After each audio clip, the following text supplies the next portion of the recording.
আল্লাহর নবী নিজেও বিদায়। হাসান হুসাইনের ও মুসলমান শোনো, মা ফাতেমাতুজ জোহরা বিদায়, হযরত আলী রাদিয়াল্লাহু তাআলা বিদায়। বেঁধে গেল মুসলমান আমিরে মুয়াবিয়া।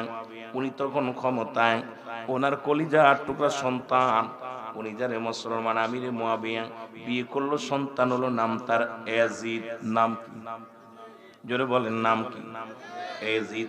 ভালো করে ইতিহাসটা অনেকের, এই লম্বা ইতিহাস পিছনের দিকে টানলে অনেক আলোচনা বেড়ে যাবে, আর এত আলোচনা আমি করতেও পারবো না, সময় দিতে পারবো না।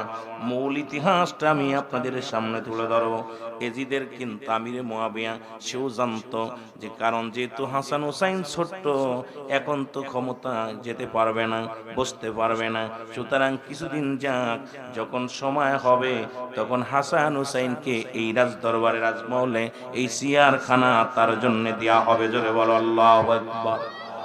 কিন্তু ভাইরা আমার, ইয়াজিদের মনে দুশ্মনী।